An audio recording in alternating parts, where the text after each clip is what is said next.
invitación para estar acá y comentarles un poco los trabajos que se vienen realizando desde el sector comercio exterior y turismo.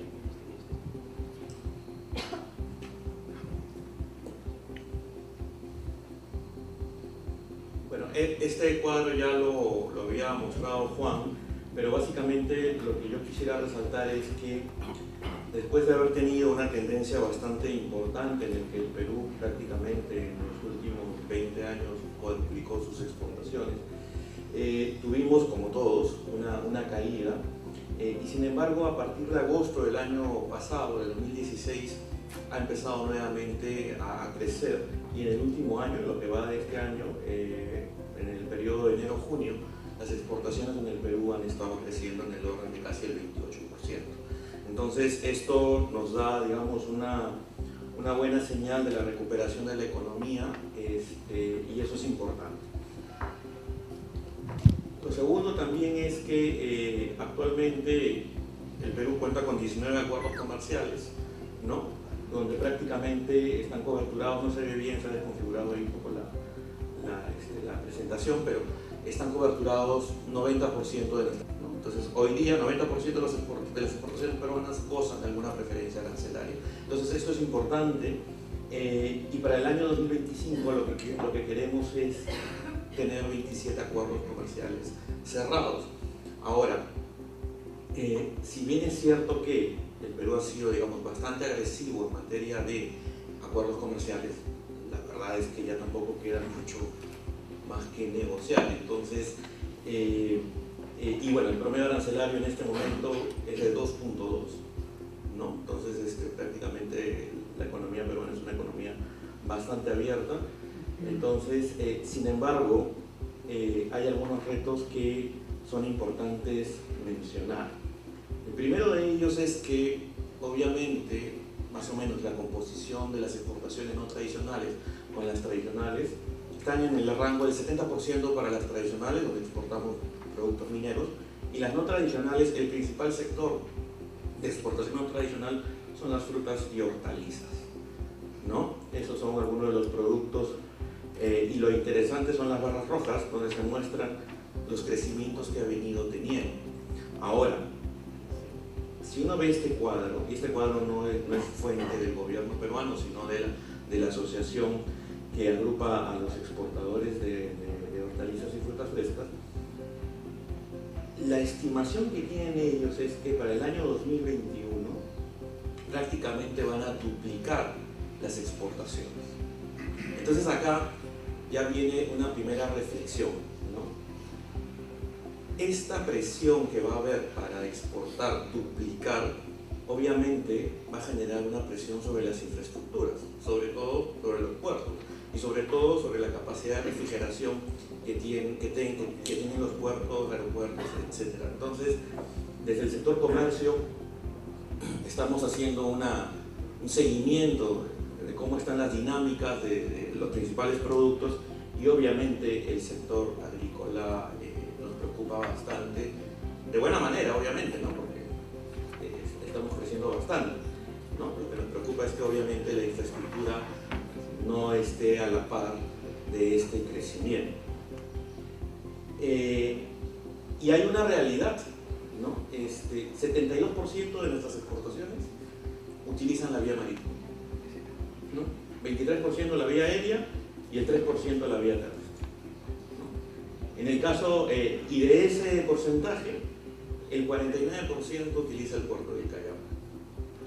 Hoy día el puerto del Callao está saturado, tenemos bastantes problemas de congestión en los accesos, ¿no? Y eso de alguna manera también nos genera desafíos importantes, porque estamos tratando de hacer reformas en los temas de aduanas, pero a veces por más reformas que hagas en el tema aduanero, cuando la infraestructura no te da, los tiempos no se van a poder mejorar, ¿no? En el caso de las exportaciones por vía terrestre, el principal mercado destino es Bolivia, le sigue Tumbes para el tema con Ecuador y Tacna en la frontera sur con Chile, ¿no?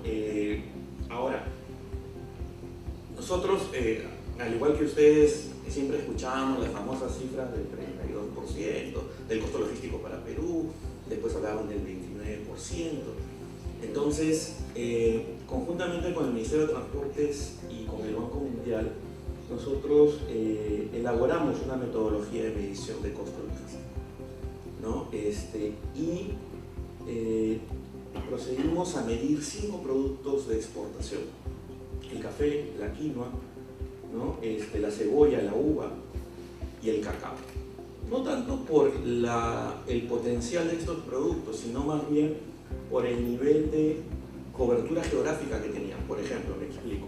Nosotros tenemos en esta zona de acá, que es Arequipa, tenemos cebolla. Y la cebolla sale por el puerto que hay acá, que es Matarani, ¿no? 90% de la cebolla se va hasta el Callao, y de ahí se va a los mercados internacionales. Otra se va por carretera hacia Chile, otra se va por la interoceánica y sale hacia el Brasil, y incluso se van hasta el Ecuador por toda la carretera panamericana. Entonces nos interesaba seguir el producto, no tanto por el potencial del producto, sino por la ruta que seguía el producto. Entonces, cuando elegimos estos 5 productos, medimos 12 corredores que tenían cobertura selva, sierra y costa, ¿no? Entonces, y lo que arrojó fue, digamos, peor de lo que pensábamos, ¿no? O sea, cuando uno quiere ponerle nombre y apellido a las cosas, digamos, los resultados eran bastante interesantes, digamos. El primer punto era, por ejemplo, que la cebolla, 50% del costo de producción es por factores de logística, ¿no? Y en el caso del café ya bajábamos a un 21%. Y cuando ahí no se ve lamentablemente, pero digamos el estudio está publicado, la metodología está publicada, pero cuando analizamos cuáles eran los factores que hacían que este costo logístico fuera tan alto, el principal obviamente era el transporte. Y cuando hablábamos de transporte, hablábamos de la calidad de las vías, ¿no? 90%, ahí me corregirá Juan, de las vías subnacionales se encuentran en el Perú en mal estado. Entonces, ¿eso qué conlleva? Eso conlleva obviamente que los únicos camiones que puedan entrar a estos lugares son estas pickups que cargan 1 tonelada, ¿verdad? Con lo cual, obviamente, tenemos problemas de economía de escala, etc., ¿no? Entonces, teníamos problemas de transporte, teníamos problemas de mermas por inadecuados tratamientos de la carga. Las mermas en el Perú, en estos 5 productos, más o menos están en 20%. Cuando los estándares, según nos dicen, es 5%, ¿no? Entonces, había un problema también ahí. Otro problema era el de la seguridad, ¿no? Nosotros tenemos una realidad bastante compleja acá en el Perú por los temas de narcotráfico, ¿no? Por los temas que yacen todavía en algunos lugares muy puntuales, problemas con terrorismo. Entonces, y finalmente también con el tema de robos en las zonas de los puertos. Entonces, ese tema también ha impactado, ¿no? Y medíamos también el tema de la tramitología y medíamos el tema del puerto. ¿Cómo impactaba el puerto? Nosotros, como comercio exterior, suponíamos que el factor puerto era un factor que iba a ser muy importante, ¿no? Pero claro, el factor puerto se licúa cuando tienes, digamos, cosas como el transporte, la infraestructura, que termina neutralizando el tema del puerto. Sin embargo, también, como nos quedamos con esa duda, hicimos otro estudio más y analizamos el tema portuario.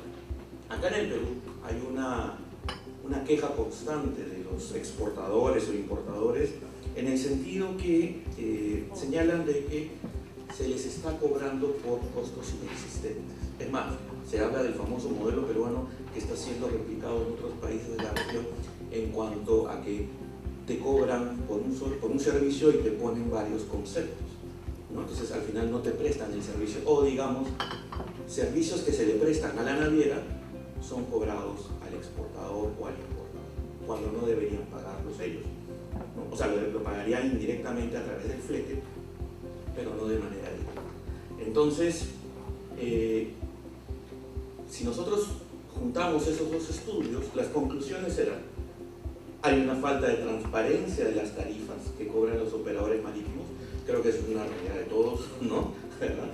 Es un sector bastante opaco. De hecho, cuando nosotros hicimos el estudio, uno de los grandes problemas que tuvimos es que no podíamos hacer benchmark, porque no era posible, porque el concepto que se cobra en Perú tiene un nombre diferente al que se cobra en Chile, al que se cobra en Uruguay, etc., ¿no? Entonces, ya les habíamos comentado la mala calidad de las vías subnacionales, lo que también había señalado Juan, la falta de un mecanismo de gobernanza de la cadena logística y los altos tiempos de los despachos de las mercancías, ¿no? Si bien es cierto que tenemos una modalidad de despacho aduanero que te permite hacer los desaduanamientos en 48 horas, sin embargo eso está más o menos en el orden del 30%, ¿no? 30% de nuestros despachos en el Callao utilizan una modalidad de despacho anticipado, que es el que se hace en 48 horas. Pero el resto sigue utilizando se llama el despacho diferido, que más o menos toma entre 6 y 13 días. Entonces, teniendo en cuenta esta realidad, es que nosotros planteamos una serie de cosas, ¿no? Nosotros tenemos un plan, el plan exportador 2015-2025, que se cimenta en 4 grandes pilares. Uno de ellos es el de facilitación de comercio y a diferencia de la versión anterior del plan, introduce ya el concepto de eficiencia de la cadena logística internacional. De hecho, el Ministerio, como les había comentado, es consciente ya que las negociaciones están en una etapa de declive, digamos, y lo que decide es reestructurarse. Y como consecuencia de esa reestructuración, el Viceministerio de Comercio Exterior decide crear la Dirección General de Facilitación de Comercio Exterior, que me toca a mí dirigir en este momento. Y esa dirección es la que se encarga, digamos, de ser la contraparte con el Ministerio de Transportes, con la aduana, con el Ministerio de Economía, etcétera, etcétera, ¿no? Entonces, tenemos un pilar que habla de la facilitación del comercio exterior y tenemos, digamos, varias metas que son bastante ambiciosas. 100% de la cadena logística internacional gestionada por plataformas electrónicas. De hecho, el Ministerio de Comercio administra la ventanilla única de comercio exterior, ¿no? 40% de reducción de costos logísticos, bastante bien ambiciosa. Y bueno, reducción de los costos de financiamiento. Entonces, nuestros niveles de actuación se dan en 4 grandes aspectos: logística, gestión aduanera, financiamiento del comercio exterior y mejora del marco regulatorio. En el primer campo de la logística, el Ministerio de Transportes se está abocando al tema del desarrollo de la infraestructura y nosotros estamos en este momento interviniendo en las partes referidas. Por ejemplo, yo les hablaba de los malos tratamientos de la carga. Entonces nosotros estamos haciendo programas todavía a niveles bastante pequeños de fortalecimiento de capacidades a los agricultores, exportadores, ¿no? En 2 aspectos: en el tema de envases y embalajes para mejorar el tratamiento de sus cargas, y en el aspecto de asesorarlos para que tengan un adecuado departamento de logística dentro de sus empresas, ¿no? Tenemos también un programa de aprovechamiento de los corredores interoceánicos. De hecho, nosotros en el eje IRSA-Sur, ¿no?, de Perú, tenemos a una persona que depende de la Consejería Comercial, que está en Brasil, que está en el estado de Acre, que es el que limita con Perú, para que cuando la carga peruana cruce por la frontera y tenga algún problema, esta persona automáticamente vaya hasta 4 horas al paso de frontera y pueda ayudar, ¿no? Todavía las exportaciones por el IRSA Sur son bastante modestas, estamos hablando de no más de 10 millones de dólares, pero el potencial es bastante alto. El problema principal es el alto flete.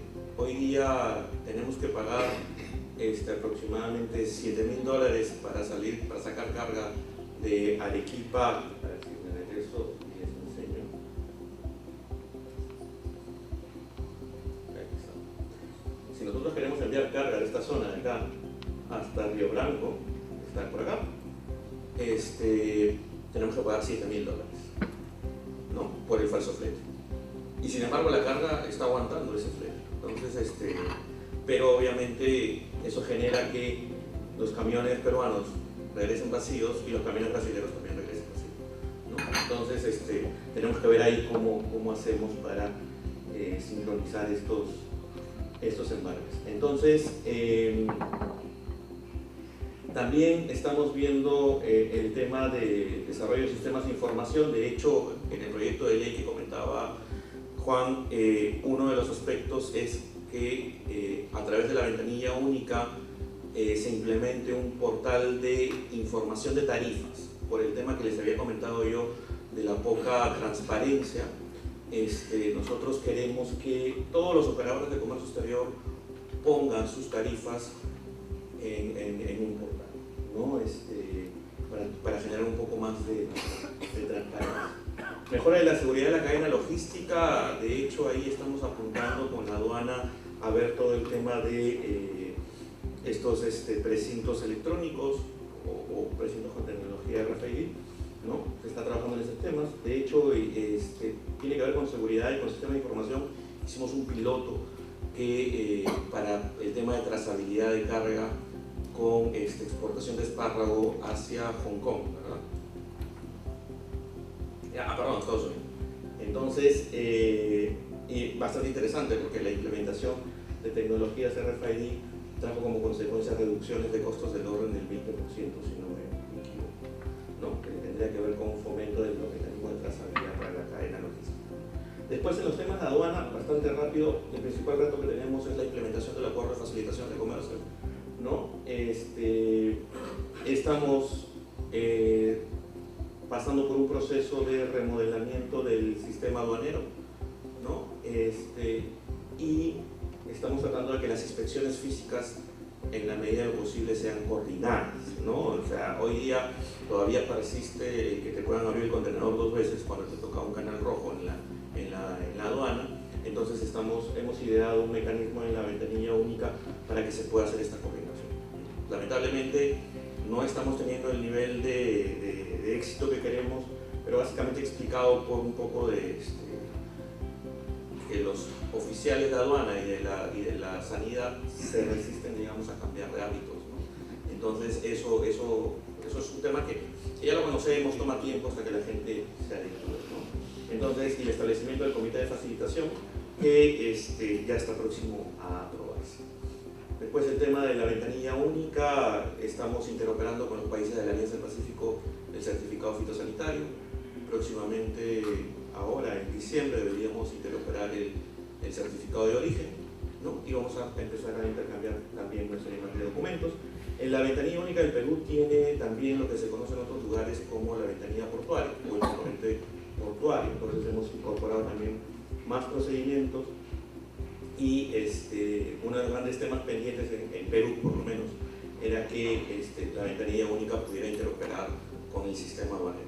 Teníamos ahí algunos temas que ya hemos solucionado, entonces estamos ya interoperando algunas cosas. Pero tenemos un proyecto que se denomina BUCE 2.0, es un proyecto interesante que se trabaja con el MIT. Es un proyecto que básicamente busca ampliar el espectro de la BUCE hacia más temas, que básicamente son temas de logística, ¿no? Vamos a cambiar la plataforma, vamos a implementar un sistema de un Port Community System, vamos a dotar de motores de gestión de riesgo para las entidades.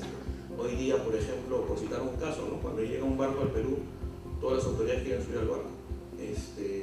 Entonces ya han habido obviamente algunas mejoras, pero hay algunas entidades que se resisten y que quieren subir siempre, ¿no? Entonces lo que estamos tratando es de dotar de tecnología a las entidades para que puedan mejorar sus sistemas de gestión de riesgo. En este momento estamos en proceso de licitación para hacer un proceso de reingeniería de las 10 entidades que forman parte de la BUCE. La parte de la ventanilla única en su componente de mercancías restringidas tiene 15 entidades y estamos priorizando 10, ¿no? Y lo que queremos hacer es una reingeniería. La BUCE lo que hizo en una primera etapa fue virtualizar procedimientos, obviamente con algunas mejoras, pero no se logró hacer la reingeniería que hubiéramos querido hacer, ¿no? Lo que pasa es que ahí fue una decisión política, porque si nos metíamos a hacer reingeniería pasaban 20 años y nunca acababan, ¿no? Entonces, y el proyecto iba a fracasar por falta de apoyo político. Entonces decidimos incorporar a todos y hoy día ya todos están. entonces ya nadie se puede salir. Entonces al momento que hagamos la reingeniería es mucho más fácil porque ya están. Entonces, digamos, fue una estrategia que se hizo, ¿no? Portales de información, y estamos abocándonos mucho al tema de las pymes. Vamos a crear un sistema de ERP para las pymes porque 90% de las empresas exportadoras en el Perú son pymes, entonces, y sin embargo sus sistemas son muy rudimentarios y tienen muchos problemas de gestión. Entonces lo que se pretende es tratar de apoyarlas desde ese punto de vista. Estamos reformando el sistema de zonas francas. De hecho, hoy día están en Colombia visitando las zonas francas colombianas 3 viceministros, lo cual de alguna manera demuestra la importancia que se le está dando al tema. Eso va a suponer, obviamente, y si ustedes se dan cuenta, las plataformas que tenemos en las zonas están justo en las cabeceras de los EGCs, ¿no? Entonces, puede ser un complemento muy importante para los esfuerzos de finalizar estos corredores. Estamos también creando nuevos productos financieros para apoyar a las empresas. Acabamos de crear un programa de apoyo a la internacionalización. Es un fondo de 25 millones, que más o menos son 6 millones de dólares, ¿no? Que busca apoyar a aquellas empresas que ya están exportando, pero que quieran, digamos, continuar en la exportación, ¿no? Entonces se les paga una serie de gastos, como por ejemplo agentes comerciales en destino. Quieren abrir una oficina, se les paga la oficina, ¿no? Quieren participar en una licitación, pueden participar en una licitación, el Estado, o sea, estos fondos les compran las bases, ¿no? Quieren adecuar las franquicias, lo pueden hacer. Entonces es bastante ambicioso el programa, es un piloto, ¿no? Esperamos que ahora este año empiezan los primeros beneficiarios, esperamos, digamos, tener bastante éxito. Y bueno, finalmente les comentaba que ya está aprobado a nivel, digamos, de la instancia técnica, y la próxima semana debería entrar al Consejo de Ministros la aprobación del Comité Nacional de Facilitación de Comercio, que es una obligación que se desprende del acuerdo de facilitación de la OMC, ¿no? Y ahí lo que estamos tratando de hacer es que aprovechar, porque yo siempre a veces cuando hablaba con María le decía, si tú le preguntas al Ministerio de Transportes qué cosa es logística y facilitación, te va a decir que la facilitación forma parte de la logística. Si le preguntas al Ministerio de Comercio, el Ministerio de Comercio te va a decir que la logística forma parte de la facilitación. Entonces, para evitar eso, decidimos crear un comité de facilitación de comercio exterior y logística, que va a haber los dos temas, ¿no? Entonces, para tratar justamente de que no hayan varias instancias que se pudieran replicar, porque acá en el Perú hay como 6, 7 comisiones que ven bastantes cosas que se duplican. Entonces, digamos, con esto ya termino, eso es un poco lo que se está trabajando, ¿no? Como les decía, para nosotros el tema de la facilitación es un tema muy importante. De hecho, no he escuchado que exista alguna dirección de facilitación en otro lugar, ¿no? Pero de alguna manera demuestra que un poco la visión que está teniendo el gobierno para tratar de seguir dinamizando el tema, ¿no? Y me gustaría mucho, y eso es un tema importante, que pudieran ver la metodología que está de costos logísticos, ¿no? Es una metodología interesante, que podría servir de base para estandarizar conceptos, ¿no? Porque cuando nosotros queríamos, por ejemplo, como les decía, cuando nosotros estábamos haciendo los estudios y queríamos comparar, no podríamos, ¿no? Entonces yo creo que tenemos que ir hacia la estandarización de estas metodologías para poder justamente atacar los temas, porque a mí me sale mucho, por ejemplo, cuando hablábamos del tema portuario y el tema de los famosos sobrecostos, que nosotros les hemos llamado costos evitables para no herir susceptibilidades. En el Perú, si nosotros hiciéramos las cosas correctas en materia de ese tema portuario, podríamos ahorrarnos $300 por operación. Hoy día una operación con un contenedor de 20 pies te puede costar $1.500 hasta $2.000.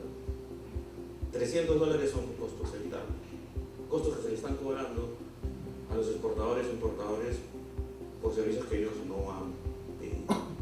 Entonces la reflexión va a que cuando el Perú hace algo, te dicen, pero en Chile funciona así, pero en Colombia funciona así. Y entonces cuando tú quieres comparar, no puedes. Entonces es bien difícil. Entonces por un tema de política pública sería interesante, ¿no? Entrar hacia una estandarización en la medición de estos temas para poder ayudarnos entre nosotros, ¿no? Que no nos digan después, lo hacen así en otro lugar, ¿no? Entonces eso es un poco el mensaje que yo quería compartir con ustedes. Muchas gracias.